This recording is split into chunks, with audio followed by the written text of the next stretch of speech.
frustrating. It's just like it seems like it's a fun trope to be like, oh, I hate Batman. It's like, all right, dude, all right, come on. Like he's sitting here minding his business, bothering nobody, and then everybody like every other week is just like, man, you know, I hate Batman. It's like, what did he do to you? Like, you hate that he's popular? How does that work? Indeed.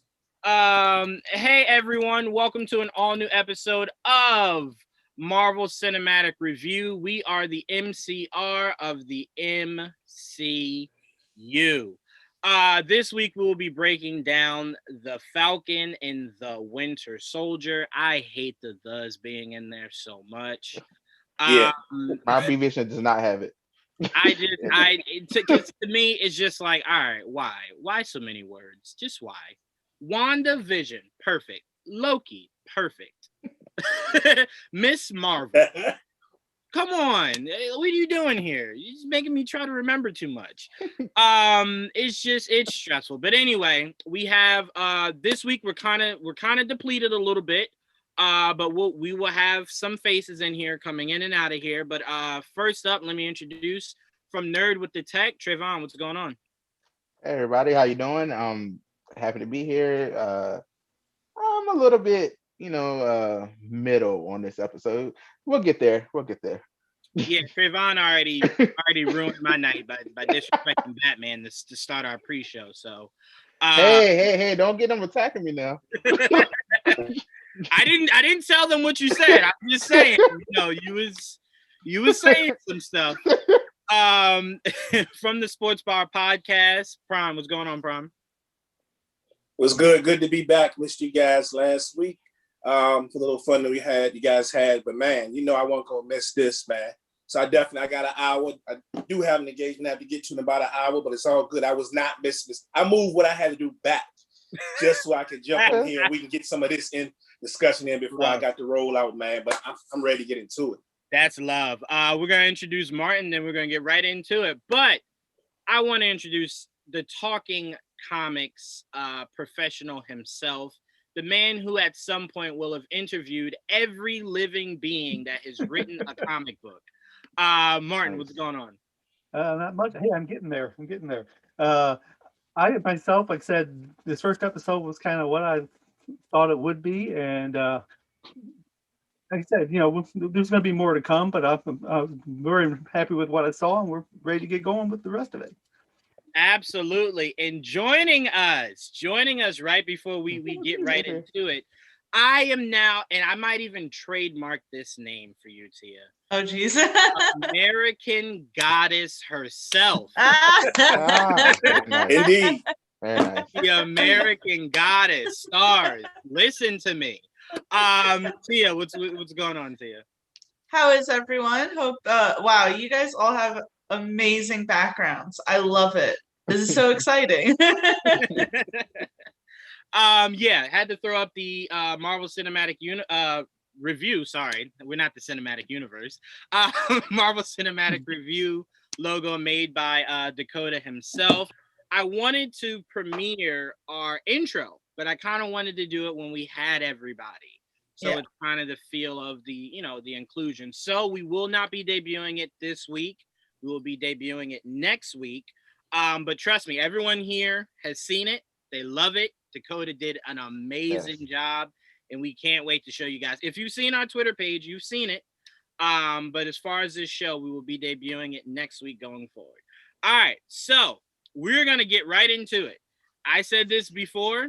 If you guys follow me on Twitter, you thought 9 weeks of Mephisto was bad. No. 6 weeks of Zola. I want Zola. If you've seen the Winter Soldier, you know that he was the computer program that Steve and Natasha were arguing with in the bunker. I want him. I want him with Zemo. I want him paired up with Zemo. I need you to explain that to me. What you mean by that? I'll break it down later on. I don't want to be the first one to talk. I want to let you guys get into it. Prime, I'm going to start off with you, man. What were your thoughts on this first episode? Man, I was gonna love it, man. Look, they gave us action right off the bat, man. Like, first of all, we got to see the Falcon, like, probably the best action sequence we've seen him in. Like you go back to Winter Soldier, which I'm terribly fond of.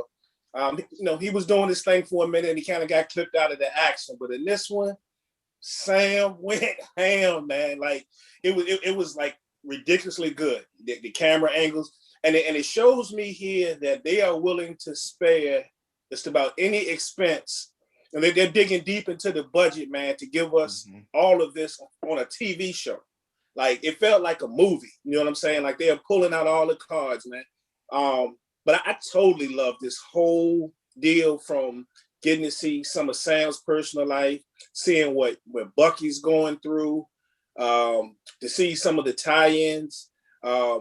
I said I wasn't going to go on this thing looking for any type of Easter eggs, but I failed at that. There's a lot of stuff I was looking to try to find. And, we didn't get all our villains right off the bat. That's what I love about it. We're gonna get villains down the road. And the one thing, I don't know what you guys discussed last week, I just want to put out there, I'm not gonna lose it if he doesn't show up like Mephisto situation. But because I'm hearing that he could pop up, my guy can pop up in a couple of other movies. But I would love at some point, if it's just even a quick shot, if I can get some Omega Red, I'd be good. So there's rumors that he can show up here, but there's rumors in a couple of other movies. But it would be great, man. But I would just say, man, I love the first episode.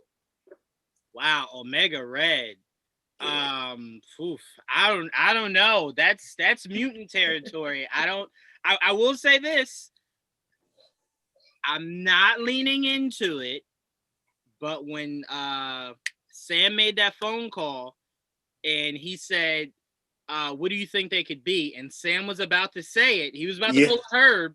He was about to say it, but then he said, no. I have a theory that it's one or two things. It's either mutants or it's super soldiers. Yep.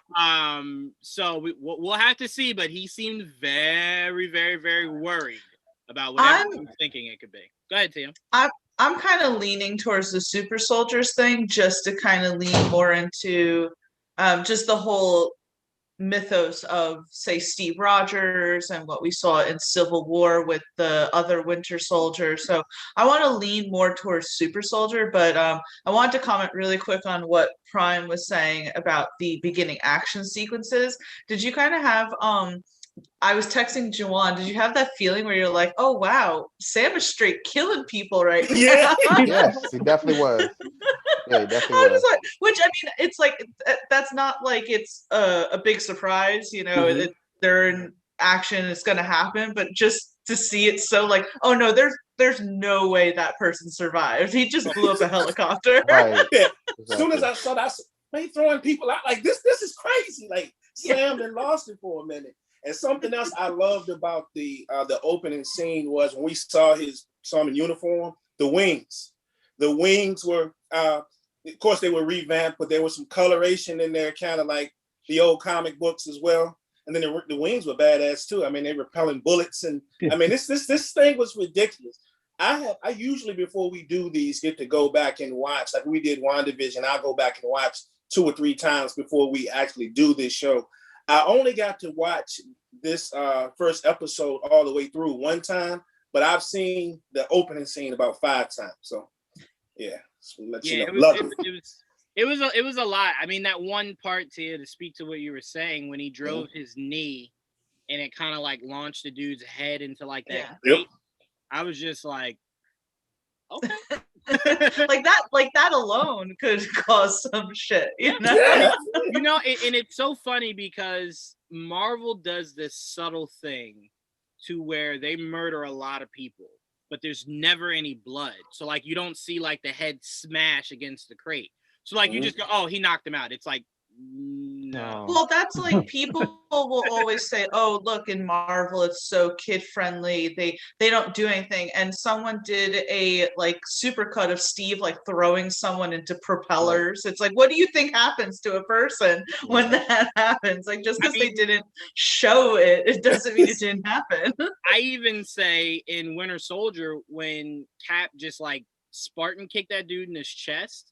Yeah. Like, most people are just like, oh, he just kicked him. I'm like, no, that's a lot of force. Like, there's definitely a punctured lung or something that came out. Not for nothing. a normal person could like kill someone doing that because it's happened at like mosh pits. But you know, Cap being a super soldier doing that, that's gonna kill someone. For sure. And what was I gonna say? Well, in Civil War, the flashback scene of Bucky killing Tony's parents, to me, I always thought was very difficult to watch. Yeah, that's true. 100%. Yeah. I would say they might have died the worst way in MCU history. Like That was someone crazy. that doesn't have powers. That was crazy. Pretty bad. I mean, because here's the crazy thing, right? Picture you crash your car and you're like, "Phew, that could have killed me. Thank God." And then a dude with like a metal arm comes and is like, "Gotta finish the job." And it's like, "Oh, dog, really?" It's like I always compare it to like, you know, when people say like, "All right, if someone starts shooting, like you like pretend to be dead." Someone was like, their worst nightmare is like you pretend to be dead, and then all of a sudden all you hear is, "Make sure you double tap." It's like, oh, wow. It's like, oh man. But all right, so what I want to do really quickly is, because we only got Prime for an hour, I want to go through my notes so everyone has a chance to kind of give their thoughts on my notes. I got a lot here, so let's just get right into it. My first note is I noticed that Cap's shield that he gave Sam is different than the shield he used in the last battle with Thanos. Yeah. I also believe that it's possible this shield has different functions than the old shield that he used. Also, which makes me very excited for all of our mutant fans, it is very possible that Cap's shield, this new shield that he went into the past and brought back, is made out of adamantium. Adamantium. Not vibranium. That'd be interesting. All right. So I do believe that if it's made out of adamantium, if Thanos were to take a sword to it, wouldn't cut through as easily as the last one did. So that's my thoughts on that. I'm gonna just rapid fire. You guys just jump in where you want. Okay. Second thing, for anyone that's not familiar with the character, the First Lieutenant Torres, in the comics, he briefly did take over for Falcon. He took over the Falcon mantle when Falcon went over and became Cap. Yeah. He gained bird-like powers after being experimented on by Dr. Carl Malice, aka Power Broker. In the closing credits, if you look closely, one of the little shreds of newspaper says, Power Broker is watching. So it's very possible he could be in this, and we could see Torres maybe succumb to getting some abilities. Did anyone else get really concerned that Torres was going to be like paralyzed or something when he got slammed onto the ground? Yeah. I don't know. It was just like, again, that just didn't look like that someone should walk away from that. And he kind of walked away like very well afterwards. Yeah. I will say the MCU has made humans a lot stronger than they should be. And it's just he got body slammed onto like cobblestone, and I was just like, what the Yeah, he did. I was like, body slammed on like like on the gym floor and can't talk anymore. And I'm like, he just got up, and I was just like, something's off there. Yeah. You see a broken orbital bone, and all you get is 2 little band-aids on the side of your face. Yeah. If I was a doctor, I would just go. Which, by the way, that also was hilarious. Like, Torres definitely, I don't know if you guys saw on Twitter, everyone's like, protect Torres at all costs. He's definitely becoming like one of, I guess, the sweethearts of the MCU. Oh, yeah, definitely, yeah, yep. But he had that picture he sent Sam, like he was giving him the like look, I don't know, like the picture he gave Sam, like to say like, hey, call me, I'm injured. I was just like, let me say this: be very careful of Torres. Be very, very, very careful of him going forward. Goes to my next point. It is very possible that the government set Sam up on this mission. And the reason why I said that is he had no backup. There was actually no real mission. And also possible that the military could be looking to replace Cap and Falcon. It very much looks like they want to build their own new team. Also, what do I have here? Biggest clue the government is doing something shady. The guy from Winter Soldier that we saw fighting Cap one-on-one when he was rescued. The French dude. Yeah, the leader, right? I think a lot of people forgot, because a lot of people were like, oh, he's in this show, he must be like the bad guy. I think people forgot. Fury hired him in Winter Soldier. Yeah. That's true. Exactly. Yeah. So are we to now believe that this guy doesn't still work for the government, or he's not doing the government's dirty work as Mm. a double agent. So I had in here, he obviously was in Winter Soldier to help Natasha steal the data. Could be a double crossing going on. Something to pay attention to.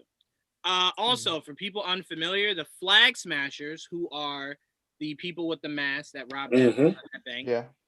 Flag Smashers in the comics were led by Carl Morgenthau, a Cap villain, seemingly he was a Cap villain. I'm sorry. Seemingly, our villain for this show, her name is Carly Morgenthau. And their belief is a world without government, or as they said, a world without borders. So pretty much they kind of believe we should all be one. But they're very much like Killmonger. It's kind of like their ideology isn't what's bad. It's how to execute it. When we were watching that, by the way, yesterday, and they said like, "Oh, a world without borders," we're like, "That sounds nice, actually." And it's like, why did you have to be a anarchist terrorist organization with that? That's where you go wrong. Exactly. All right, next up. This is a conspiracy theory. I'm not looking to go into it, just throwing it out there. When Torres was asking Sam about Cap's location, that the rumor is he's in space on the moon, I took that as it's very possible that if Cap is not dead, maybe he's helping start SWORD with Fury up in space. Maybe that's kind of where they got the idea of he's up there on the moon or something crazy. Because we don't know if Cap's dead. We have no idea. True. We saw in the trailer Falcon suiting up that we thought was for a funeral that we now know was not for the funeral. 6 months later, the world is very much still broken. Now, the reason why I put that in my notes is I said this to Trayvon. Now I can explain it to you, Trayvon. Everyone at the end felt exactly the same way that I did. How dare you? You're pieces of crap. Why would you try to replace Cap, right? Now, think about this. If Rhodey's telling you at the beginning of the episode how the world is very much still broken, allies are becoming enemies, you can't trust anyone, the government is very much thinking we need protectors. Because think about it. If you're the government, you're not trusting the world security with Spider-Man. They don't know who Doctor Strange is. It's just like Thor's off-world. There is no one to protect you if something were to pop off again. So in their mind, forget what you guys feel about Captain America. I need someone to protect us if something were to happen. So I'm saying that to say, I get why they were kind of just like, yeah, Sam, no, it should be put in the Smithsonian. Huh, psych. Well, my whole thing, I think I've said this, since we knew about the Falcon and Winter Soldier show and we saw the trailers, it's like the government didn't like Cap. He went against them. He went against them in the Sokovian Accords. We saw in Infinity War when, Ross was telling Rhodey to arrest them. And Falcon has, Sam has always been side by side with Steve. So it's like the government didn't like them. So they didn't like Cap. Why would they respect the person why would they respect the person that he thinks should be the next Cap? They're like, no, we're going to take, it's the same thing like, when Hayward said about Vision's body, like, why would we bury a shit ton of, vibranium? It's like, why would we just have this, very valuable source of metal sitting in a Smithsonian? But also, it's very important to note Cap's distrust of the government only began in Winter Soldier. It was not a mindset he had going into the Winter Soldier. It was due to the events of that movie. Well, he was kind of getting... in the original Avengers, he was seeing that things aren't always how they seem when he was discovering that they were going to, create weapons and everything like that. I think he was starting to kind of wake up to it. For sure. He wasn't as blind, but his true skepticism didn't begin until Winter Soldier, in my opinion. Bucky does have a callback to Civil War when Stark asked him if he remembers his parents' name, and he said, I remember all of them. So clearly he's still very much haunted by his past, as we see as the episode progresses. If you guys notice, if you can see it quick enough, in the little notebook that Bucky has where he's crossing off names, not only is Zemo's name in there, but the very next name on the next page is the name of the son of the guy he was hanging out with. So it was something it was a task he knew he had to do. It just became harder and harder the more he got to know the old man. And seemingly one side is friends with him. Yeah, one side is takedowns, one side is amends. It seems like this is a really like quick thing. Someone pointed out who's the actor who was in Richard Jewell? I forget his name, Paul Hauser or something like that. Yes. And he acted alongside with Sebastian Stan and I, Tonya, blah blah blah. If you go and look at that book, his name is in it. P.W. Hauser. and the actor even acknowledged that on Twitter. So that was a little funny Easter egg. Arrow vibes on there. Yeah, that's for sure. That's for sure. Excuse me. All right, I got a few more. In the comics, just because a lot of people weren't clear on this, in the comics, the Avengers did make money. The government paid them 6 figures. I know a lot of people were just like, "Oh, I just assumed the Avengers get whatever they want." Well, they didn't. They got paychecks. The government didn't just go, "Oh, you want a flat screen? Not a problem. Can we get him a flat screen?" No, it didn't work like that. And I also thought it was hilarious when the dude was just like, "Did Stark not pay you guys?" And it's just like you kind of, if you see Falcon's face, he kind of thought about it for a second, like, "No, he didn't." Like, wait a minute, why didn't he pay us? Like, hold on a second. But yeah, so in the comics, they did get 6 figures by the government. They were government aided. Also, we could be getting, the rumor has it, we could be getting the original Black Captain America that in the history of the comic saw that has kind of wiped that story away. But he was the original experiment that happened before, obviously, they did it on Captain Steve Rogers. Mm-hmm. Go ahead, Tia. I'm sorry. I don't mean to keep like interjecting. I kind of thought that they were alluding to that with Sam's sister, when she was like, they don't even know who Daddy was. He was a giant. And I kind of was like, is that who they're trying to allude to? I could be totally wrong there, but I was like, why put that? Like, who was the dad? Yeah.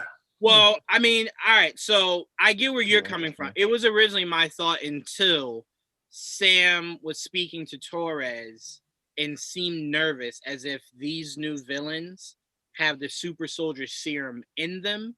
So I believe they have that in them, and he will track it back to the original Captain America.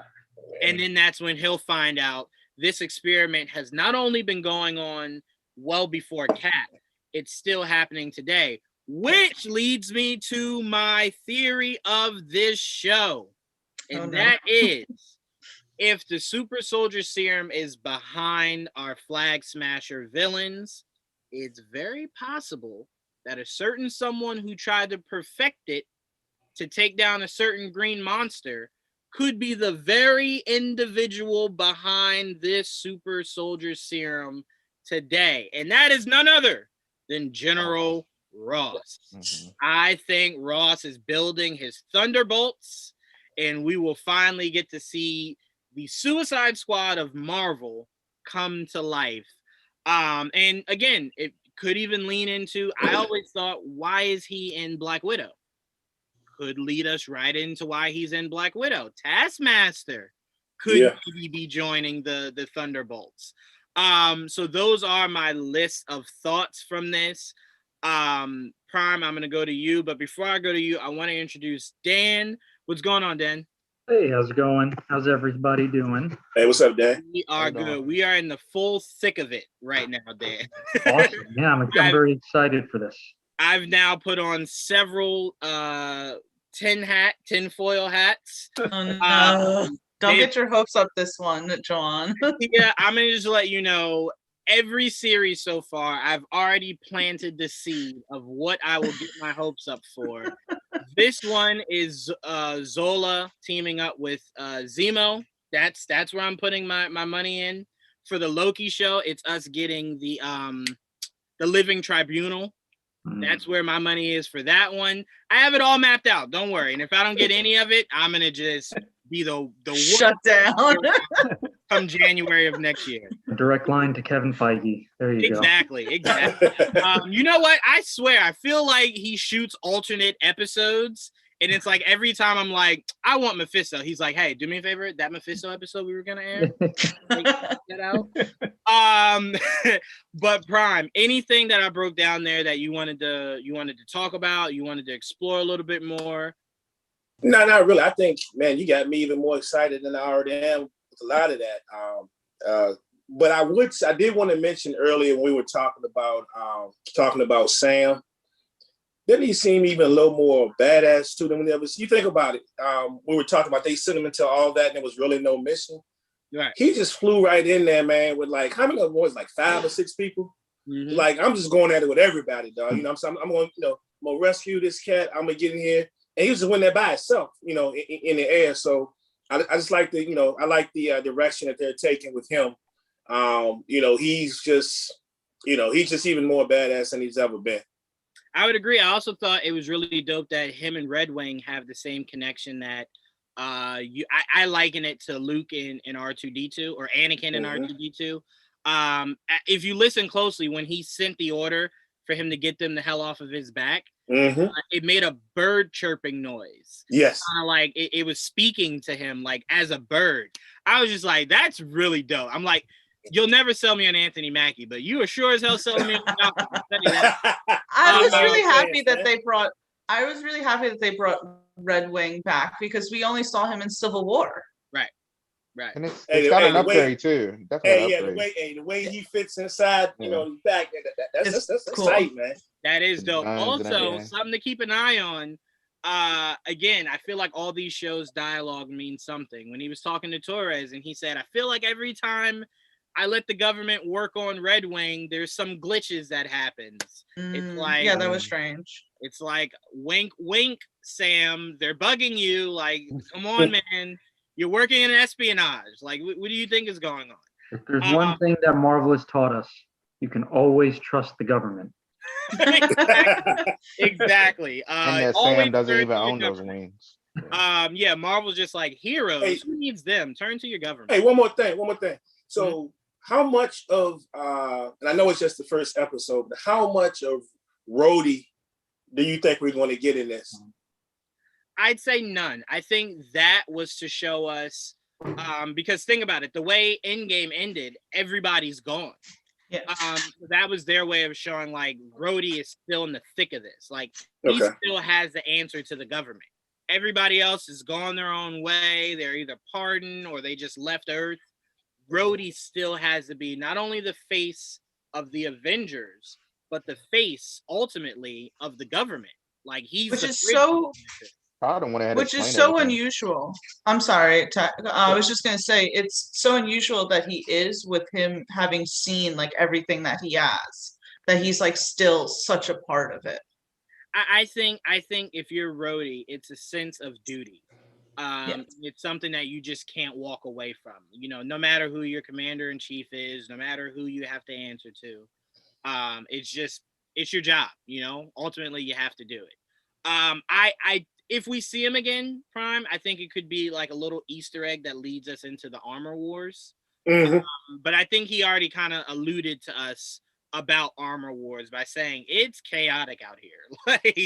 Like you're giving up the shield and I'm sitting here just like, what the hell? Like all the Avengers leave and Rhodey's just sitting here with a broom, just like, so no one's gonna help clean up. Okay, all right. So I don't think we'll see much of him. I mean, I would love to, but to me, it's just like, I don't know, man. 6 episodes. I don't know. Maybe an Easter egg, maybe in the 6th episode, maybe. Right. Maybe to help them down the line or something. That's what I'm thinking. If we see him again, he may have to join in and help him at some point. Yeah. Not like as in in his suit, but like maybe as a government official. Yeah. Okay. Then yes, I'm fine with that. I'm fine with that. Last thing that is skeptic about the mission that Sam was on. Notice how Torres was tracking the plane that whole time, like tracking the plane. Yeah. How did they not know that the plane had already been taken over? Like it's a plane that's in the air. No one could just poof, and land in the plane and no one sees it. Like, I didn't even notice that other plane that dropped the people off that fell into that point. Like, Hey, let me say one more Torres would thing. be betrayed too.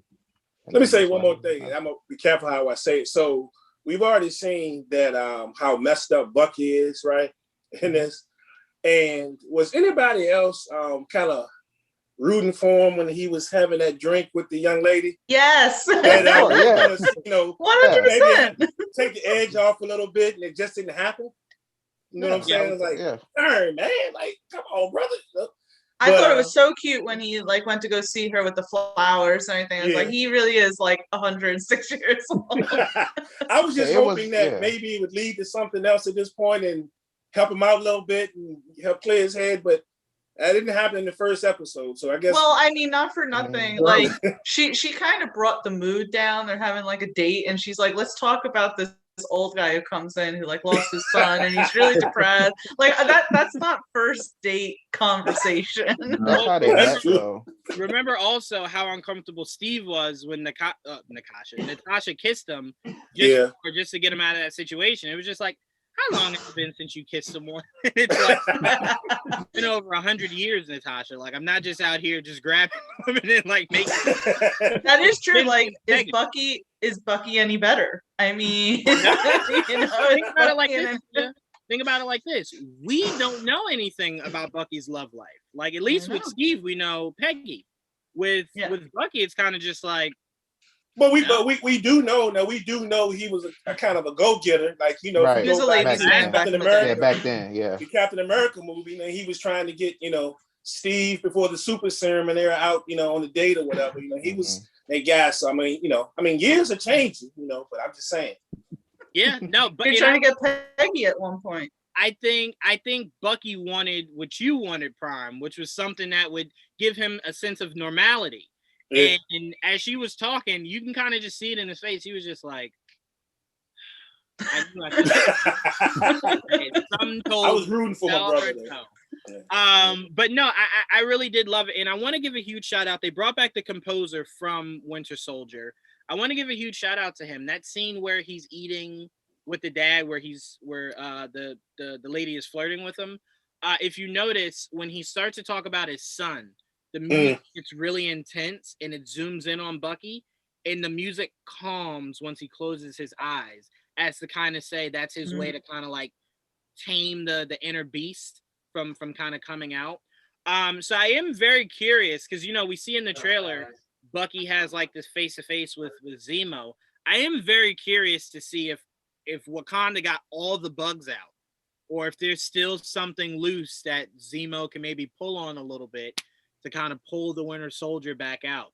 Because I tell you what, it would scare the hell out of Sam. Like, picture it's like, oh man, we don't have Cap here to fight this guy.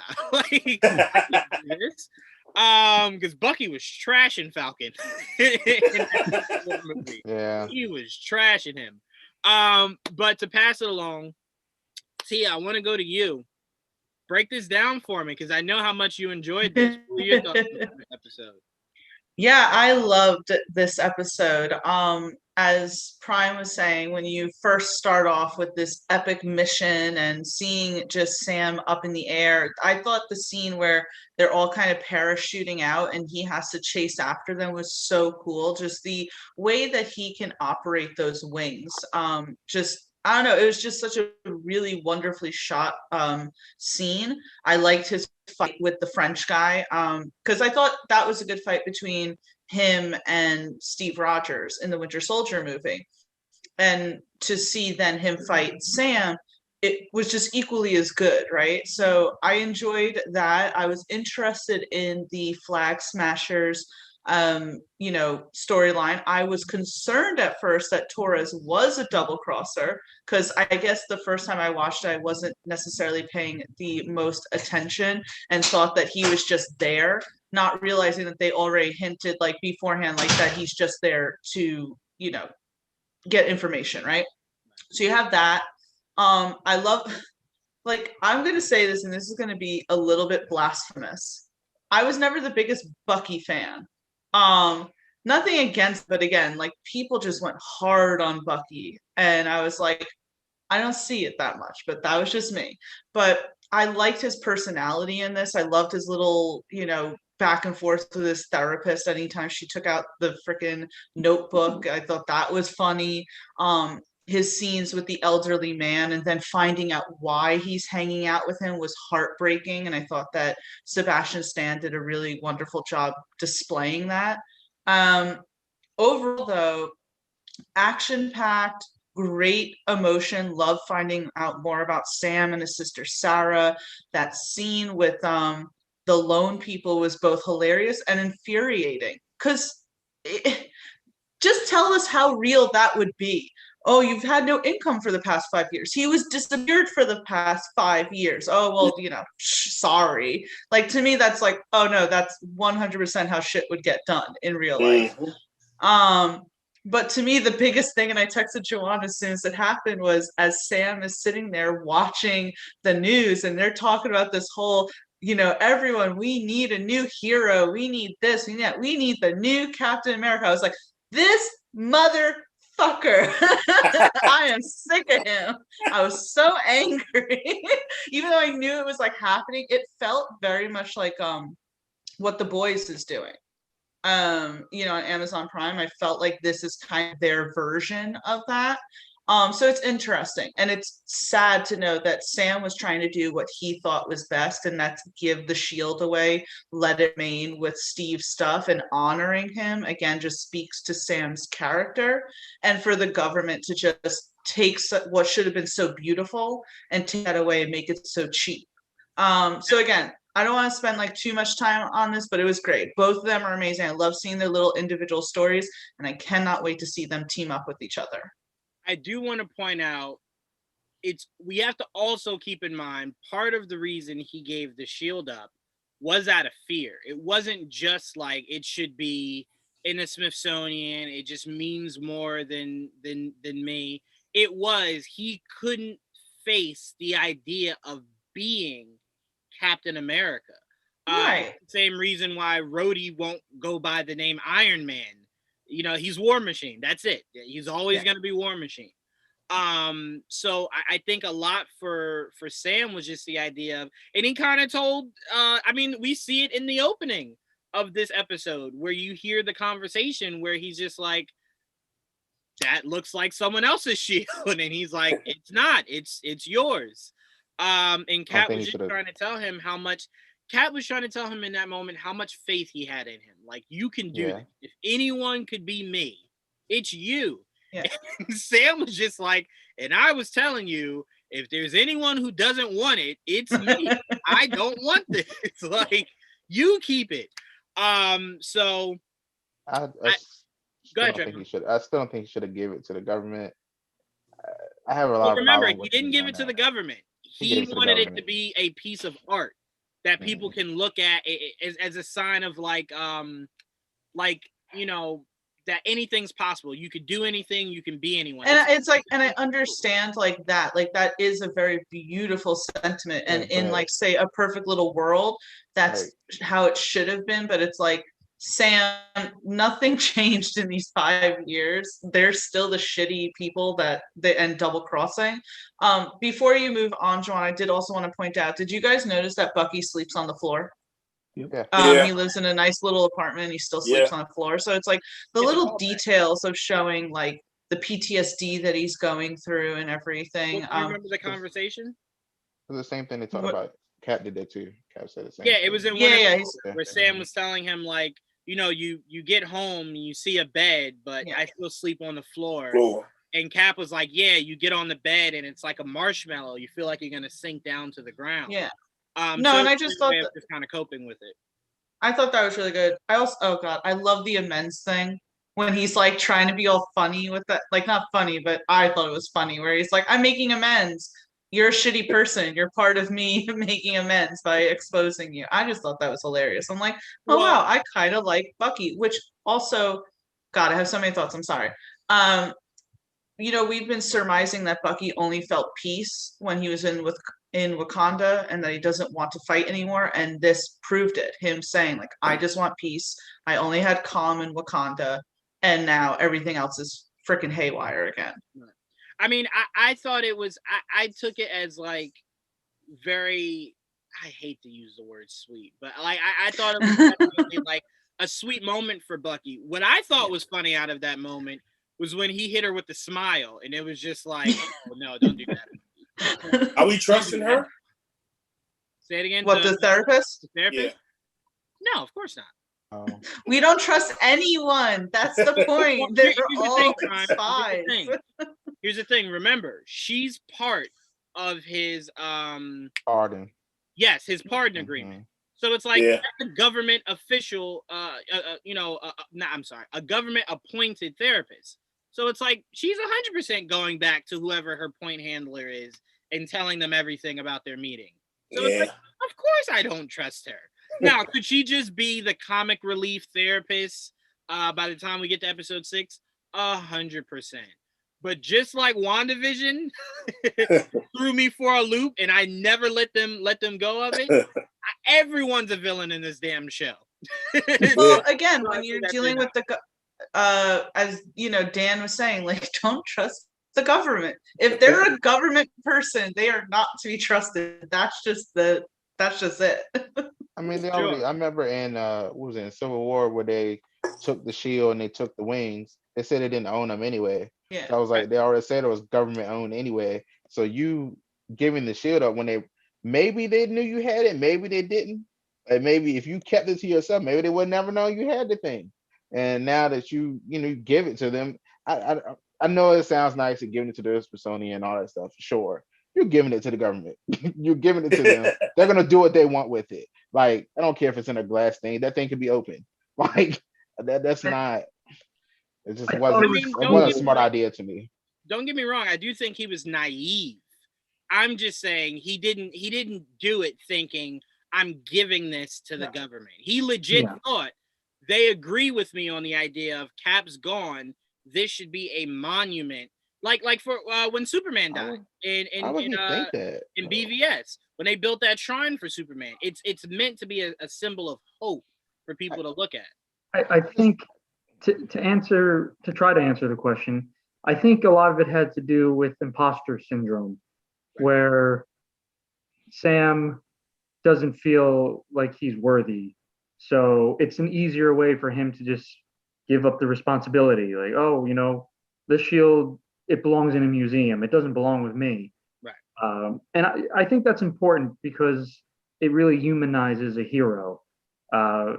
Every time we see a hero, they are always so willing to accept being that hero, and it's not everybody. Like, most people, when they're put into a tough situation, like, they'll do their best, but sometimes they just don't feel adequate enough in that responsibility. And I don't want to say that he's not a coward. Obviously, Sam's not a coward, but this was just his way of being like, okay, I'm going to do my own thing, and this is a good way for me to just pass on that responsibility. I don't need to do this right now. Right. I mean, you make a beautiful point, and I compare it to Far From Home, where Peter was just like, you seem really trustworthy. Mm-hmm. I'm not even going to question anything. I kind of don't want to be an Avenger. I kind of just want to be a high schooler. Right. You take it. I'm not even going to question where the hell you came from, your motives, none of that. Just get it off of my shoulders. So to me, it was the equivalent. I mean, because those glasses to start were the equivalent of Cap's shield. It held all the power. So it's the idea of Peter getting it and kind of just going, yuck, he didn't even prepare me for this. like we never had at least Falcon can say, like, well, Cap did sit me down and kind of go, it's yours now. Stark was just like, I died. Here's all the power in the world to this child. Here's $1 billion worth of technology. right. That was more. I mean, he's a child, so I was like, I kind of was like, well, of course he gave it away. You probably lose it eventually too. So it's just like, or break them. So it's just like, either way, something's gonna happen to these glasses. When he first got them, that's what I thought. So when he gave them away, I was like, well, okay. But for this, I felt like, he gave it to him. Yes. I don't know. I just have a hard problem with him. He knows the government. He should know by now how the government is. Sam is a grown man that has been through it all. I feel like you should know what's going to happen when you get his shield to, them, and how you feel now that they gave the shield to somebody else and calling that person Captain America when that name should have been yours. So now it's I like, just think that Sam was I being feel very worse. vulnerable, Sure. and that's something that you don't see very often with heroes, them being vulnerable, them questioning themselves, them feeling inadequate. And I think that's really important to show that not only can heroes feel that way, men can feel that way. I thought it was important. I agree with what Trayvon is saying, that he probably should have just put it in his closet or something like that and not given it away, even if he didn't feel comfortable wielding it. But I I understood. thought about something too. But about the text messages that he said that Bucky was ignoring from Sam. Maybe Sam was like reaching out to him, like, "Hey, take this thing. Like, come get this thing from me. Like, I Or don't even want like, it." can you give me a pep talk? Like, Yeah, let's talk about yeah, this. And Bucky's yeah. just like blocked it. And then he just eventually like, "All right, I'm just gonna give it to Smithsonian. You're not answering me. Like, I have no support here. Like, you're the only person I You're got that I saying can it was talk to about Bucky's this." fault. Sure, Well, I'm blame Bucky. I don't think he was reaching out to Bucky to necessarily like give it to him. I think he was reaching out to Bucky to maybe have Bucky talk him out of it. Yeah. Like maybe convince him, like, no, Steve trusted you in this. You have to do it. So I think he was just like, the only other person that would understand what he's going through would be Bucky. But I also compare it to where remember when Iron Man found out that the government was selling the weapons to like terrorists, and he was just like, what? You do that? It's like that's so shocking. That's never happened in the would history of the American. Anyway. So I compare Falcon handing this off in his naivete to kind of like Stark kind of just going, nothing bad could happen. Which is very strange, by the way, that Stark was not so naive. You would think he would have the technology, the news, and all that to know better. But, ignorance is bliss, I guess. Yeah, no, for sure. It 100% is. But to me, like I said, I just look at it to where it's just like, I understand where he was coming from. I'm with you, Trayvon. I think we're all with you. He was naive. Naive as all hell. But it was from a very honest and desperate spot. Same thing, like I said, with Peter. Forget him being a kid.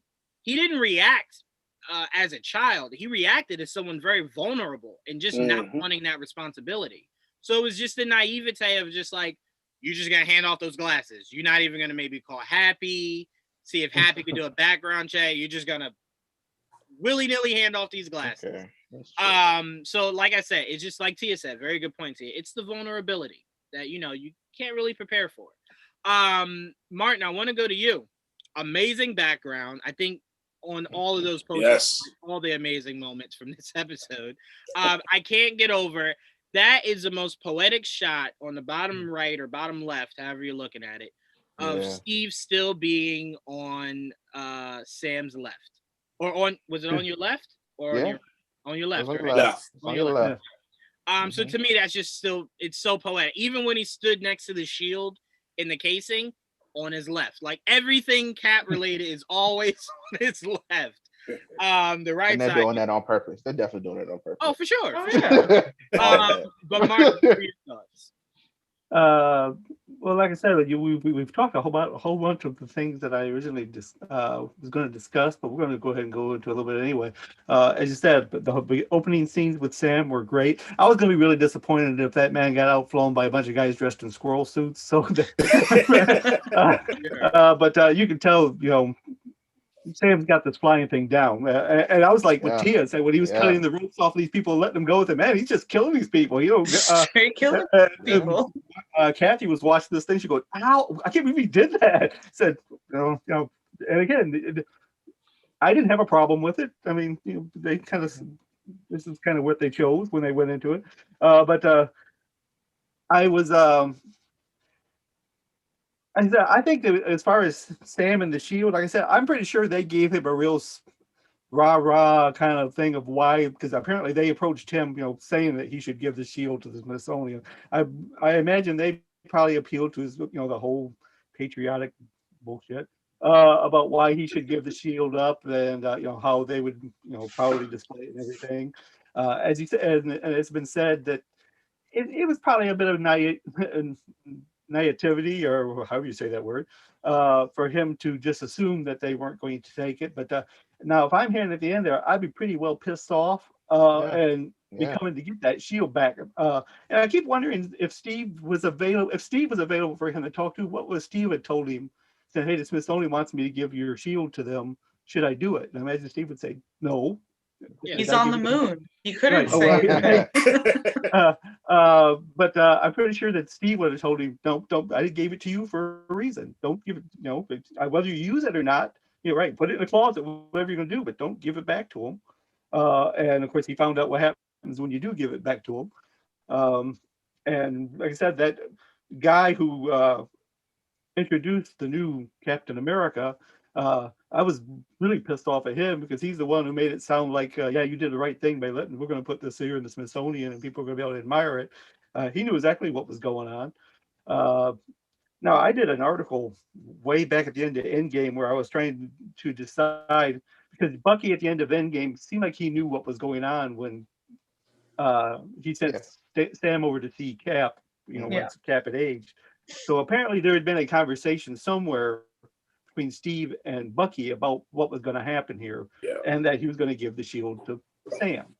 I said if someone never gets the point, they might want to look that up, because I put a whole conversation together where Steve I do think that's hilarious to try to picture that, to where Cap's like, Bucky, I gotta tell you something really serious. Like, if anything happens to me, I want the shield. And Bucky's just like, to go to Sam, and he's like, thank God. And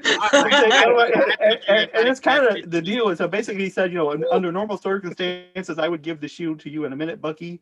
But even though this is not your fault, you've done some things that would be hard pressed for people to put the shield with you because of just working for the Russians or whatever. Again, not your fault. Brainwashed, whatever. But I'm going to give it to Sam because, unlike you or me, Sam has no powers. He just does it because he thinks it's the right thing to do, and he'll do his best. And that's why I'm going to give the shield to Sam. Yep. And I think that's kind of what it was. But I'm pretty sure he didn't give the shield to Sam with the idea that Sam was just going to give it up. And of course, and I like to think that Sam didn't realize that the government was going to double cross him that fast, especially not. I don't know. Every time I look at that, the new Captain America with those kind of big ears looking thing, I said, you don't want to give the shield to him. But like I said, of course, somehow or another, I assume that's going to come to fruition where Sam's going to do something about that. He's going to definitely punch him, like the most punchable face ever. Right. That was the first thing I thought. I just want to punch that guy in the face. But I like the behind the scenes things with Sam and his sister and Bucky. And way back when I was younger, where the schools was, I guess because I was shy. Actually, I think I was autistic before autism was a thing. So they would send me to these counselors, and that was always my thought. The minute they started breaking out their little notebook, I said, "Oh, because I didn't swear back then." But I'd say, "Oh shit, what are you writing down?" And I thought that was kind of funny that Bucky was doing it every time she blapped out the notebook. I really enjoyed it. Like I said, I would have maybe I would have liked Bucky to get a little bit of action, but that's coming. But I thought Sam was outstanding. They did with him, and I think it was a good primer for what we got coming. No, for sure. I'm actually watching it now in the background, watching the episode over. That scene, can I just say, I kind of like, I know we'll never get it, but I would love just a movie focused on Bucky as the Winter Soldier, some of the missions he went through. That is my favorite look in all of the MCU, is how spot on he looks, exactly like he does in the comics. I mean, it's really badass. It's very badass. Like, it would be really cool to see a background of that, or even more scenes in this show, just seeing him train and do different missions. I pitched it, but if you blend worlds, Bucky's old enough to where you could say he might have been part of that Weapon X program that might happen, with a certain Wolverine Just saying. Also, I Man, do have a don't quick. tease me like that, bro. Don't tease me like that. I had this whole fan fiction of Bucky, like them sending the Winter Soldier to shut down the Weapon X program, right? And he's just ripping through people. And like the last test tube that like the doctor hits to open, out comes Wolverine. And we see like a little battle between the Winter Soldier and Wolverine. Because now you can rewrite history and say his arm is made out of adamantium, right? Yeah. So now you got a fair fight, an unbreakable arm, unbreakable skin, or unbreakable bones rather. Bones. And that fight would just like when you think of pay-per-view, it's like The Rock versus Hulk Hogan. Like that is like that's premiere. Like that sells tickets. You telling me I get to see Winter Soldier versus Wolverine again? Fanfic people, this is not my Mephisto. I'm not hanging on it, but isn't it in the comics that for a short second, like Bucky trained Natasha or something like that in the Red Room? Isn't that like a small thing as well? They knew each other at some point in the comics, and I think like briefly dated because I think that was supposed to be a callback in Civil War when she's like, the least you can do is recognize me. And I know she explained in the Winter Soldier that she got shot by him and everything, but I think like I did a deep dive and saw that like at some point they dated in the comics, and it was because he was somehow involved in the Red Room at some point. Yeah, they did have a history. There's been different stories. Some stories they were allies. Because remember, she's Russian. He worked with Russians, so it's like they came across each other a lot. So yeah, I mean they've had a past for sure. But what you're speaking of, I think she just meant more so. How do you not remember? Doing something as crazy as what you did to, like, you shot someone. But to me, it's like he killed a lot of people. He shot a lot of people. Why would he recognize someone that he merely shot? To me, it's like, you would recognize me because we were intimate with each other, or you taught me, or something like that.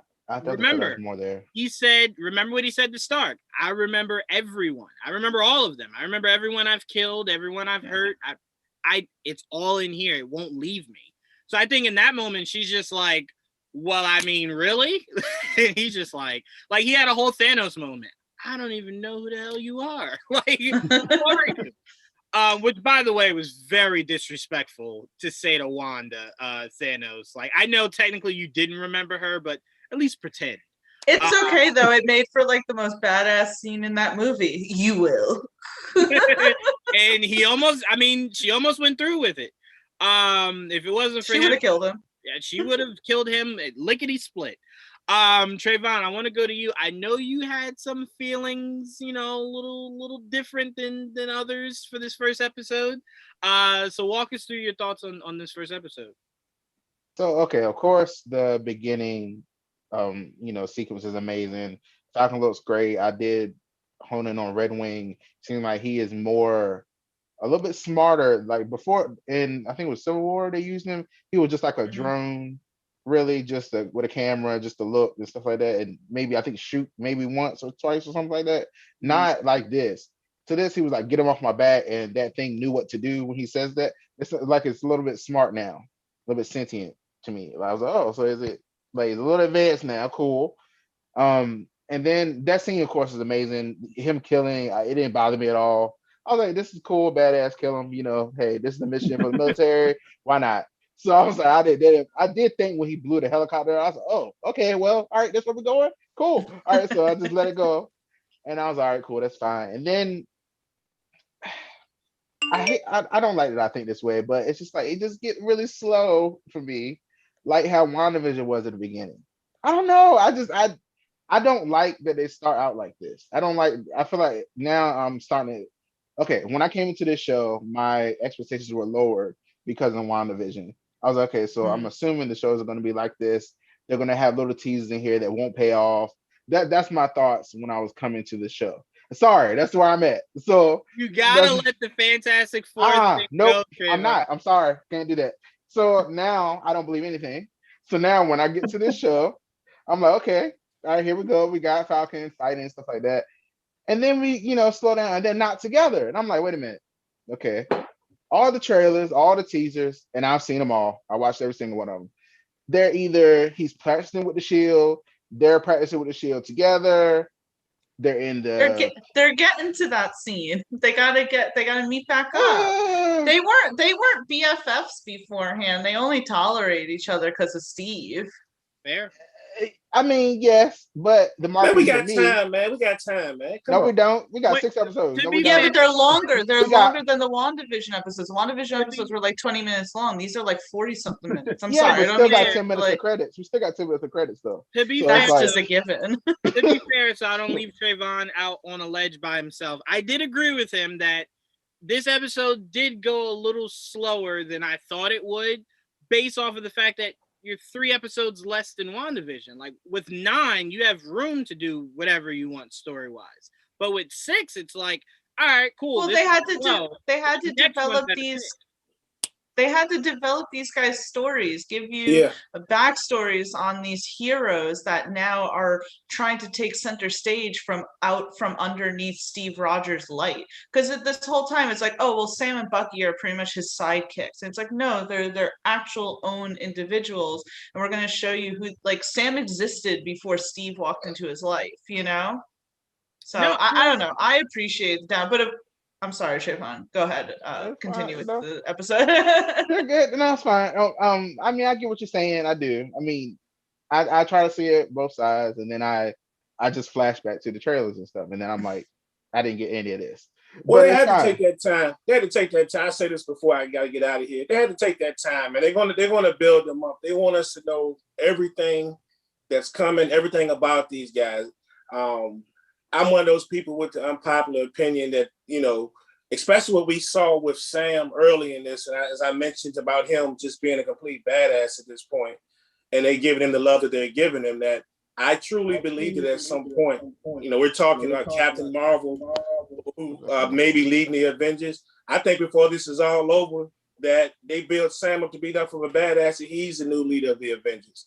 So, they're going to take their time, man. I know we got 5 more episodes, but they did what they did the first time, and in the first episode, but things will probably change next episode. We'll see.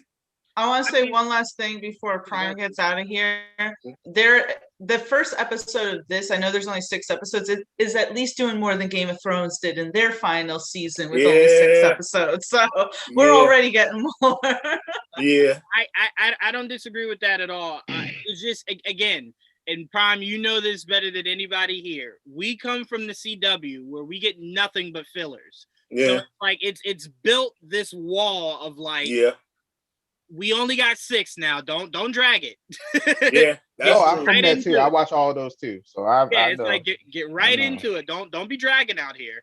But I mean, look, I get it. I had to explain this to my dad, who very much isn't interested in backstory. wants to get right into it. I'm like, Dad, there are people that have never heard of Falcon or Bucky, and it's like you want some of this backstory to kind of help propel people forward to where it's like, oh, that's why he didn't want to do it, or oh, that's why he wanted to be free of responsibility, so he could do things like go home and be with his sister and his nephews. That you can't do if you have to be Captain America. So it's like you need that backstory. So but I didn't want to leave you on a ledge, Trayvon, because I did agree with you. So I didn't want you out here catching these stray bullets by yourself. Oh, it's fine. I can take it. But I'm just. I'll catch y'all next week, man. Okay. All right, Prom. Thank you. Have a good one, man. All right.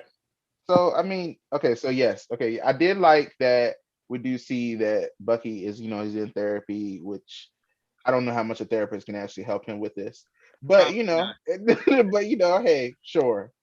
I did think I thought it was funny every time I mentioned the Notebook. I was like, I wonder like the Notebook is triggering for him. Like I wonder if it's like, okay, can you stop like pulling that out and. Because isn't that what they did whenever they wanted to like brainwash him? Was get out like a notebook. It was a red book, red notebook with a star on it. And I was like, is this a little trigger for him every time she does it? Like it's like a threat. It's like a threat to him every time she pulls it out. I'm like, I was like, I don't like that. But I was like, I wonder if they tell her to do it on purpose. I don't know. Like I wonder if they're trying to, like, he's in therapy, yes. Are they trying to, I don't know, like maybe get some kind of information out of him? Maybe they think Cap is around somewhere. Maybe they don't believe them. Like honestly, I don't think of course they don't trust them, but somehow they got a pardon. But I mean, that's good. I'm glad he got a pardon because I was like, how would the show even go? Let me just say, it's not somehow. I do believe that was something that Steve might have had in his terms. Because remember, it was what, 4 or 5 years after the events of Infinity War. So I'm pretty sure it was like once they figured out that they could bring everyone back, either right then or somehow after that, someone, whether it was Fury, someone helped set terms to where it was just like, I guess okay, that makes sense. No, they saved the world. Like, well, we also don't know how much time went by in between the end of the battle with Thanos and then Tony's funeral. Right. Like maybe during that time something happened, or whatever. Yeah, I mean, everybody was there. I'm sure somebody could have done something. Maybe Rhodey had something to do with it, or to fix it up for them. I mean, seeing Sam's family, that was. I get frustrated with the show, so I like. I do like the backstory. I like the family. I like that. We see that his family was struggling. I do like that they addressed them not having money, even though they saved the world numerous times and stuff like that. I do like that they address that. Like, yeah, that's a problem. Like, how are you gonna? You can't just live. I mean, I guess they were living on the Avengers compound, stuff like that, so they didn't need money for. But they still had family. I don't know. Yes, I guess that does make sense. So we'll see how they address that going forward. I mean, he has to fix that somehow. Does Bucky have money? Like I always wonder. Like, I mean, well, I think Bucky got a little job. I think he got a job somewhere. I think the whole thing for him was superhero. Like in comics, they really think people that don't have powers are really stupid. So it's like Bucky's face was all over the news during the events of Civil War, right? All he did was cut his hair, and now everyone's just like, that can't be the same guy. It's like, so you didn't even factor in that he could have got his haircut. Like, that's like in Ragnarok when Loki and Thor go down to New York City, and like Loki's just full on standing in the middle of Times Square practically. It's like, didn't he? Yeah, it's fine. Like, they really do think we're stupid. Superman just takes on and off glasses, and they're like, yeah, yeah. I always have a problem with Superman. I never understand it. How do you not know? They try to say that he looks the same. There's like this material in the glasses that like throws off his facial structure, and I'm just like, if you have to work that hard, just get rid of him. It's not worth all that. I was gonna say I am excited for the what are they called again? What's the group called? I just forgot what the group is called. The terrorist group. What are they called again? Flag Smashers. Flag Smashers. Yeah. So I do think they have super soldier serum. I think that makes complete sense if that's what they have, and I think they're going to be, I don't know, some kind of big problem for them, and they have to figure it out. I think the Torres guy needs to like calm down a little bit. He's gonna get himself killed. Like he's going after this pretty hard. I'm like, you see what they just did in your face? Maybe the next time to call Falcon, now you need to step back a little bit before you die. I kind of like you. Like let's keep you in here. So let me see what else happened at the end. I mean, like I said, giving them the shield. Of course, it ends up with U.S. agent or whatever they're gonna call him in here. So U.S. agent. Yeah, so that's what Of course, that's what was gonna happen. And at this point, I'm just like, well, let's see what they do next with this. Like you keep saying, it should pick up, but I have a fear that it won't. And then we'll be. I hope. I'll be back next week if it don't. It started off with action, so I mean, it's like clearly the action's there. It's just it's whether or not people are willing to weather the storm of the story, because it's gonna be heavily driven by story, not by action. And just so people know, all of these shows you'll be getting this year will be heavily driven by story, not action. So, yeah, I don't know. Your journey. I didn't. I mean, of course, everyone's allowed to feel however they want to feel, but I didn't see it as slow. I don't know. I liked the story with it. I thought it was really important to what was going on, and to understand, like, again, who these characters are, why they feel the way they feel, because really you've gotten some in the movies, but not a whole lot. Yeah, I don't necessarily disagree. We actually have here Bonnie said that Bucky's character development and Sam's relationship with his sister stood out the most. Michelle agreed. Jim says Bucky is such a broken character, but I hope in the end he ends up with the shield. He has a super soldier serum, and Falcon is limited to no special powers other than his wings. But that's why Cap picked him, Jim, is because he does not have anything that necessarily makes him special, but his heart and his mind. And that's what Steve loves. Because remember, that's what made Steve a hero. Remember when the fake bomb that landed on the ground and he was the only one to jump over it to show that he had the heart and the courage to defend people that weren't willing to defend themselves. That's what stands out to Cap, is the idea that you don't need a suit. You don't need to turn into a green monster. You don't need a mythical hammer.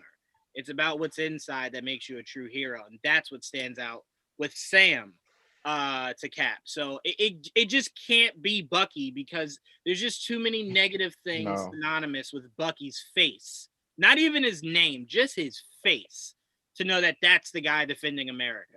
It's not a good optic. So to Cap, it was always going to be Sam. From the moment they rescued Bucky, he probably just looked over to Sam and was just like, remember, Sam was the first person he woke up to in the hospital at the end of Winter Soldier. Not Natasha, not Fury, obviously, clearly not Bucky, Sam. So to him, it's just like, that's my best friend, man. Like, well, Bucky, what did Sam ascended to becoming like a brother? And Sam, his friend. I just didn't feel the same way I did with Winter Soldier. I didn't get that same feeling with the show as I was expecting. That's all I was saying. Fair. No, I get you. Yeah. What were you saying, T? I'm sorry. Before I go any further. Oh, I thought you were saying. Remember. No, I was going to say something. Then I forgot for a second. Well, remember what Sam said to Steve: the people who shoot at you are typically shooting at me. Yeah. Like, Sam has never once even questioned his loyalty to Steve. No matter what, he is there all the time. And that's great. Yep, never wavered. Also, that's his curse. He remembers all of them. Jim was speaking to Bucky remembering everything. Jim says force feeding us Mackie. Yeah, Jim, they're warming up a hot bowl of Mackie for me to eat, and it's annoying. It's funny how much you dislike Mackie. It's just hilarious. Let me just say, it's not that I dislike Mackie. I don't want it to sound like I am out here against Anthony Mackie. It's just, I feel the same I felt with Sam Worthington, to where it's just like, you're trying to sell me this A-lister that I just don't see as an A-lister. And it's just like, I get it. Like, I mean, heck, my favorite sports team is the Knicks. They were even using Anthony Mackie's face as a meme. And I was just like, can I not escape this guy? Like, why does he follow me everywhere? You definitely not escaping after this. I'm a huge Xbox fan, and I see an Xbox commercial. Oh, let me check it out. Who's in it? Anthony freaking Mack. It's just like, all right. At some point, I'm gonna submit and just say, you know what? He's the greatest thing since sliced bread. I bow to Anthony Mackie, and then he'll disappear, and then I'll go, oh, god damn it! Now that's on record. Like, now I've said that on record, and now he's not even here. But Dan, I wanted to go to you. You've given some of your thoughts, but I wanted you to kind of give your full look on this first episode. Sure. I would have to agree. I think it starts off with a bang, and it gets a little slower towards the middle and the end. But I did enjoy how they humanized Sam, because anytime we see Sam, it's always he's right next to Cap, and he's in the thick of things. And now it's like, oh yeah, you kind of forget that he's a regular guy. He has a family. He had a life prior to becoming Falcon, and he fights with his family. He fights with his sister. They're like us, heroes, just like us. And I thought that was really cool, because everyone's fighting their own personal battles, not just fighting to save the world. And then you have that whole aspect where they kind of live off of goodwill because they're heroes. Who's the poorest hero of all time? Spider-Man. Yeah. He he's always just living off of goodwill. Someone will, help him out some way or another. Right. And it's interesting to see that. And then, you could take the one scene with him trying to get a loan from the bank. You could take it one of two ways. You could say, oh, well, you've been gone for 5 years and we can't really help you. Sorry. Or you could take it as, well, you're a certain race and we're not as inclined to help you there. And I think what they've done in this is kind of made it more nuanced. It's not just a slap in the face where like, oh, well, you're a black superhero, so no one cares. But this is 100% in this day and age, and how Rhodey was saying, things have changed in 5 years. This is 100%, I think, what would happen in real life. I mean, to your point, if Captain America walked in there and said, hey, need a loan, man, starting a family, got no money, dude would have said, the money would have been in his hand before he finished his sentence, and it's just like, anything else you need. So it's exactly, I think it's playing on two parts. I think it's playing on he's not a famous Avenger. Right. And also the idea of you don't really scream someone that I trust loaning money to. You know what I'm saying? So to me, and that's what I told you guys. Well, that's at least what I said last week. I don't want this show to shy away from race. I want you to dig right into it. Because there's multiple reasons why you would feel the need for race to somewhat be involved here. I mean, think of it like this. Cap chose Sam, right? Government could have easily went to Sam and said, you know what? We thought we were with you in retiring Captain America. We need someone to protect us. Would you like to come be Captain America?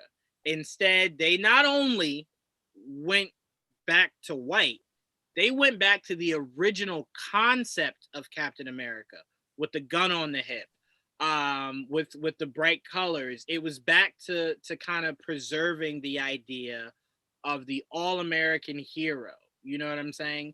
So to me, it's just like there's a lot of different ways you can look at it and kind of go, I see what you're doing with this show, but yeah, I mean, and again, I like that it's not race isn't thrown in your face. Like, we don't need the banker guy to go, whoa, you're black. I can't do this. Like, we don't need that. It's very subtle to kind of pick up what he's putting down. So very good point that you bring up, Dan. Yeah, I agree. I think there's ways to do it where you're not just throwing it at people and really shoving like, hey, look, we're addressing it. You see, we know, guys, we're with you. It's more because that's how life is most of the time. It's never just.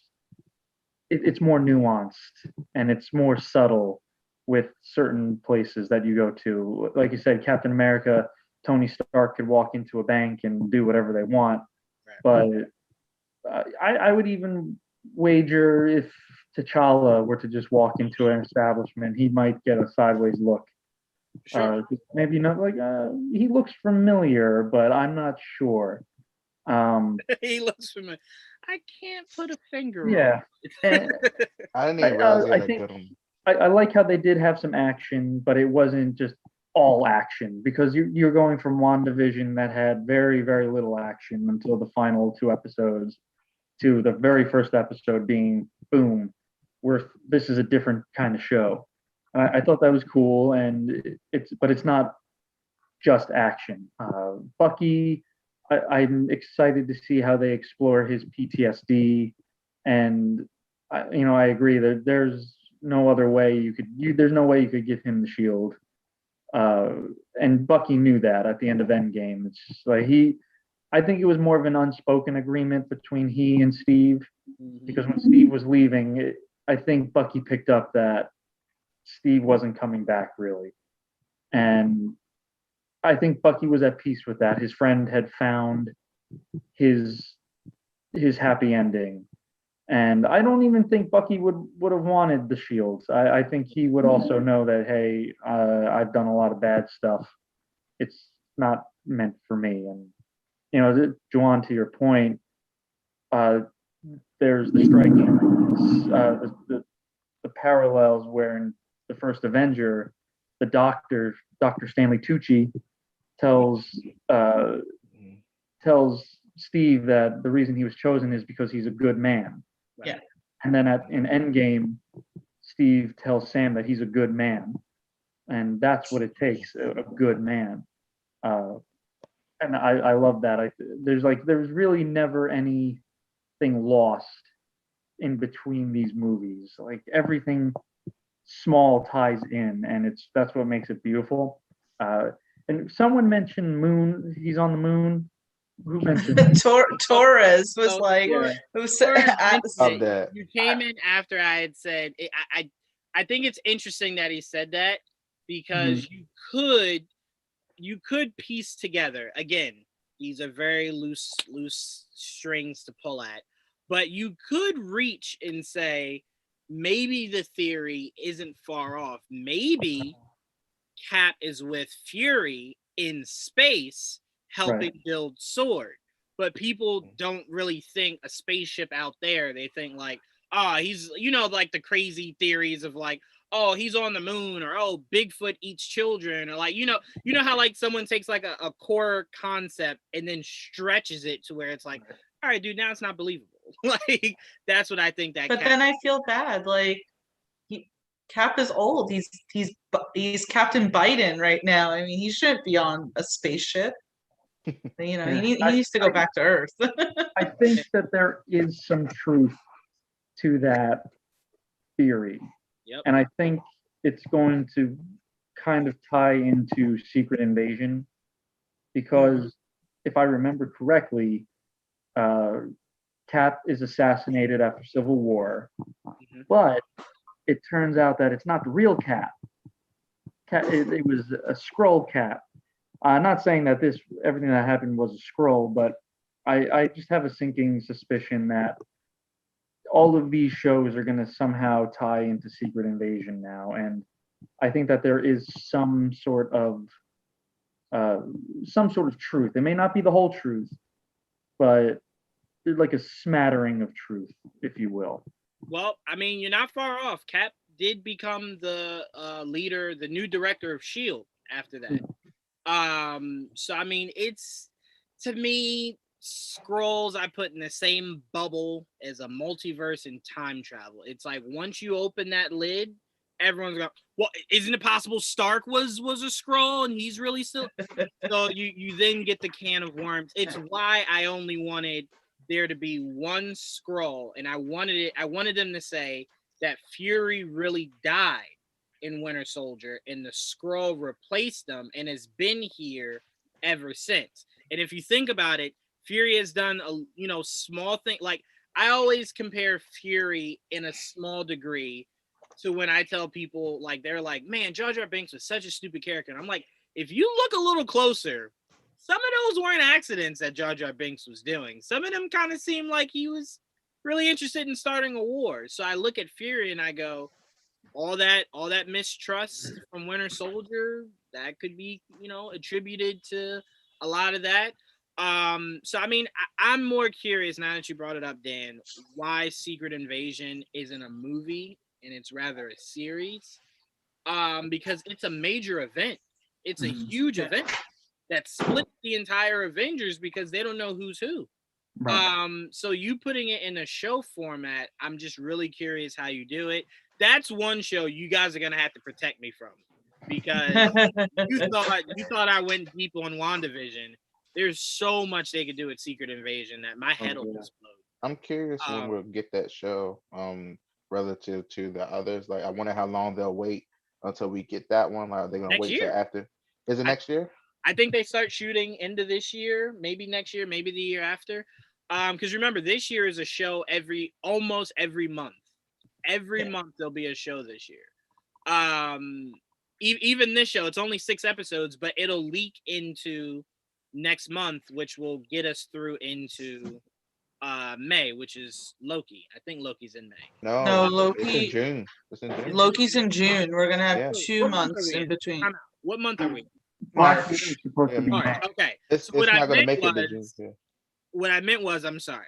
So it'll lead us right into the end of April, which will give us Black Widow, which will In lead May. us into Loki. So I'm sorry. So what I should have said, there's something Marvel almost every month Yeah. that will be coming out this year. But I'm sorry, Tia. I'm gonna pass it over to you. No, just really quick, and this may be like tinfoil hat and just like not related at all, but them saying that he's at the moon or something like that. Aren't the Inhumans on the moon? Yes. In Like Michelle, that- yes. they did in a stint in the comics live on the moon. I still need time to get rid of that last Well, incarnation. I was about to say they live there on the show too. Yeah. Sorry. That show doesn't exist. We don't Yeah, talk about that. I need to work that out in my bloodstream before I can really set my mind on a whole new Inhumans. I'm ready for it. Don't get me wrong. If they announce it tomorrow, I do cartwheels. That's why I'm very curious about Miss Marvel, what they're going to do with her. And one thing I want to point out, I did not realize he had a gun on his hip until you said that. Yeah. Does he? Yeah, I didn't even realize that. I was like, what? I Remember looked at it, I was First like, wait. Avenger. Remember in First Avenger, well, purely because they were in war, but Cap had a gun on his hip. Well, I remember him shooting a gun, but I don't remember it like resting on Only his hip. reason I know this for a fact, Tia, besides the comics, I really did like the first Avenger figures, and all of them with that specific scene. There's a gun on his hip. He has a gun on his hip. Yeah, I was so surprised. I was like, But that again, makes it Bucky worse. does that too, Cap right? explain. Wait, say it again, Dan. I think Bucky in the comics, Bucky uses a gun as Captain America. Yes, he when does. He Yep. has his stint. Yeah. So I compare. So Hmm. Bucky taking over for Cap is like Jason Todd becoming the Red Hood, to where it's just like Right. the guy before me didn't use guns ever. I'm definitely using guns. Like I'm not wasting time hand to hand when I could just put a bullet in. Yeah. So they were very much more lethal than their predecessors. But yeah, I think this was a step in the right direction. I do think Trayvon, everyone's going to have to keep in mind that they are building a story here, because this isn't self-contained. So how like Wanda was very much all story with splashes of action, this will be large action with a lot of story overtones to it, because it's progressing you to what's coming next. So it has a lot. And again, to me, the importance of showing his sister and the nephews was to show that's one of the reasons he wanted to give the shield up. You can't be a family man where enemies are like, yo, all right, dope. I now know you got a sister and nephews. Let me go kidnap them, make you do. So he's like, I can't be a hero and an uncle and a brother. I decided it's more important to be a family man now that the world is calm now. But I love how Rhodey just was kind of like, it's not calm. Shit's bananas out here. Like, which you would Falcon, imagine. say it again to you. Oh, I was just going to say, you would imagine things would be chaos if billions and billions of people just suddenly pop back up on Earth. I wanted to say really quick, I looked up an image, and yeah, he does have a gun on his hip. So that is really interesting. Yeah, I was like, wow. Yep. Gun on his I hip. didn't notice that at all. Yep. And it's weird because the handle of the gun looks really weird, like no gun I've ever seen before. So if you look really closely, like the handle of it is just like, that's weird. Well, but it yeah, could be like I don't know. There's a lot of different sort of variations of firearms. I was going to say revolver, but I doubt they gave him a freaking revolver. That's actually what Cap had. Cap had a revolver. Yeah, but that's like 1940s. This is Right. like 2021, or 2023, I think, is apparently when By the that's way, taking place. Cap looked What? really weird shooting guns in the first Avenger. Very. I was so happy when they got rid of that. I thought it was really weird seeing him like. Yeah, I was just like, he looked like he was shooting blindly too. Like he never learned how. It was just everybody. He was like, Cap, relax. Listen, anyone who's ever fired a firearm knows that he was just spraying and praying. He was spraying and praying. Yes, he was. I just imagine Cap shooting, and then the fish from SpongeBob just screaming in the back, "My leg!" It's just like, so sorry, dude. He was shooting like the friggin' stormtroopers. It's like, oh, he's shooting, 100%. yeah, but he never hits anything. Never hits anything. But I am really excited for what the show has going forward. This is a really good table setter. next week, all hell's gonna break loose. Sam's gonna be making phone calls. He's like, "Yo, Rhodey, did you know this was going down?" Rhodey's like, "Nah, man, of course not." It's like, fix it. But Rhodey's gonna be like, "I told you, Sam. I told you shouldn't have given up the shield." You know, it's gonna be hilarious. The first thing Bucky's gonna say when he watches the news is, "Did they take this from Sam?" And then like he's gonna meet up with Sam, and Sam's like, "No, I gave it to him." You what? Why would you do that? He's gonna be on your side, Ron. Like, are you stupid? Like, why would you give them the shield? Maybe they'll fight. Why do you want them to fight? I don't know. It's Falcon and the Winter Soldier, not Falcon versus the Winter Maybe Soldier. they don't start there. They both find out that their mother's names are Martha, and then Okay, we're not going to do that. We Hold are on not now. gonna do Hold that. on We are now. not Hold gonna on. do that. But anyway, guys, this is I did promise the listeners in the chat that they wanted to see what the intro was. So I did vegetable tube did asked did we comb through the photo clues in the credits. We did. I did bring up that a possible villain down the road is mentioned in that. We did see the original Captain America who was black was one of the photos in there. The rest of it, there was one mentioning Agent 13, who's kind of just like a soldier without a home. Now that Shield is gone, so that's kind of why she seems like she's on the run. Okay, wait for her. So there were like a little subtle clues, but nothing huge came from the photo credits outside of, like I said, a possible villain we could see that leads to maybe Torres, getting a little bit of wings on his own. So we'll see how that pans out. But for everyone who did stay through the whole show, here is the first official release of our new intro made by the amazing Dakota Hess. Follow him at DH Works on Twitter, Instagram, wherever you guys can find him. Amazing, amazing, amazing. But without further ado, our new intro to the MCR. You can bring what you got, I'm going to the top. Bring what you got. Bring what you got. I'm going to the top. I'm going to the top. Love that. That is, love it. Dakota really put Beautiful. Yeah. Love this another little shield noise at the end. Like, love that. What? Love that. He texted me before I messaged you guys, and he was just like, "Let me know what you think." And I was like, "You deserve an Oscar." That's what I think. Like, I'm still trying to pick my jaw up off the ground. So that is how we will be greeting you guys at the beginning of every show. We just didn't do it today because I did kind of want to put it at the beginning when we have everybody here. But I wanted to show it to our viewers. We had 13 viewers going strong with us this whole time. They were riding with us. Hey, thank you. Listener Jim, Bonnie, Michelle, Vegetable. You guys we're all keeping up conversation with us. So huge shouts out to you guys. Everybody that you didn't see this week will be back next week. There's a whole lot of different not conventions, but film festivals going on that we got the whole team going through. So Pete, A Masterpiece AJ, was just released the other day. Pete, we're not talking about it. You're not gonna get me on the tangent. You're not gonna do it, Trayvon. Pete, Ryan, KJ, Patches, Leo, Dom, everybody will be back next week. So make sure you guys stay tuned for next week's episode. We cannot wait. I'm emailing Disney right after this to make sure we get this second episode Monday. I'm not waiting like the rest of you common folk for Friday. It's not happening. I better be seeing it Monday as well. So yes. Of course we will. The rest of you, I don't know.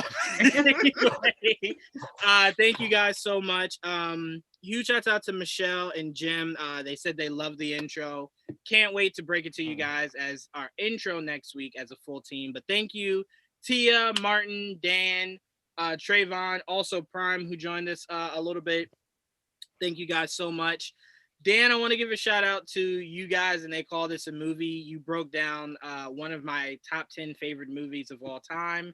Deserved an Oscar. You guys broke down The Leprechaun. Oh, okay. So make sure that was a St. Patty's Day special, right? Correct. Yeah. Right. Make sure you guys go check that out and listen to how many different. No, make sure you guys listen to how many nice words Dan can say about that movie. There's at least 50 in that. What? Wait, wasn't that really quick? That was Leprechaun in the Hood, right? That's what you did. My with aunt. Ice-T.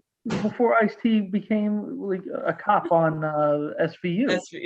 My aunt on St. Patrick's Day could not shut up about how much she loved that movie. I'm like, well, my friends just did an episode trashing it. See, Dan, you look at me and you go, Jawan is weird. People enjoy that movie, man. She's like, it was so funny. I guess because he went back to the Hood as well at one point. So he did. Yep. Look, I guess hey, if Jason can go to hell and everyone loves it, why can't a little leprechaun go to the Hood and stir up some chaos? No reason why he can't. No reason, right? I can think of. Make sure you guys stay tuned with Trayvon. He will be breaking down all of that Snyder Cut. Make sure you guys stay tuned for that. Please sub to his I saw you. Please sub to his YouTube page. Check out all his reviews that he has coming up. Amazing sweatshirt, by the way. That's Beast. It's Beast Morphers. Yeah, Power's Beast Morphers. Beast Morphers. Yeah. Yeah. One day, Trayvon, me and you we're gonna talk out this Power Rangers love. See who wins that. Okay. But make sure you guys are checking him out. Martin always talking comics. Like I said, there at one point will not be a comic book writer that Martin has not interviewed. They might have to start just creating new comic book writers so Martin doesn't run out of real estate here. Real quick though, Monday I'm talking to Brian Hirota, who is the VFX supervisor for Scanline's VFX, who did the special effects for Zack Snyder's Justice League. There you go. So I'll be talking to him Monday, and we'll be talking about that. And he's been involved in so many, he was involved in the original Justice League. He was involved in Superman versus Batman, all that stuff. So I'll be talking to him, and we'll be putting that out sometime this week. Cool. Just really quickly, isn't important, Martin. I just wanted to correct you. Batman's name always goes first. It's Batman versus Superman. No, it doesn't really matter. No, it doesn't really matter. No. And last but definitely not least, before we get out of here, have to give a huge shout out to the American goddess herself. Soon to be having her own show on Stars called There you go. Gods. Tia has made sure she has interviewed literally almost everybody from American Gods. So make sure you guys are checking that out. Tia's also dropped a new episode of Top 10. Yes. And this is one that caused a little controversy, Tia. The top 10 most overrated For sure. Don't give anything away, but I will say I saw our YouTube comments and they were heavy. I didn't even look at them because I already knew they were going to cause hate, and I was just like, whatever. Yeah, it was bad, but the one they were complaining about, I actually agree with you on, Tia. So is it my number one? The number one most overrated? I believe it was the number one. In my defense, I'm not going to say what it is. I only said because of what Brittany put down as the number 10. She put down my favorite movie of all time, saying it was the most overrated movie of all time. So I was like, well, I got to then put down your favorite movie of all time as the number one. So it was in retaliation. I was just saying, do you guys just spite each other? I was going to say, they say hate always breeds more hate. And you guys are just like, you take my hate. You take my hate. Oh, yeah. I had a totally different movie that I was going to put in number one. I was like, it's on. Make sure you guys listen to that episode, whether it's through our avenues for our stream, for streaming services, for audio, or on YouTube, the Geek Vibes Podcast, where you guys are watching this now. But again, I want to thank everyone who joined us. I want to thank you all who watched this. We will see you guys next week, same time, same place. Till then, peace.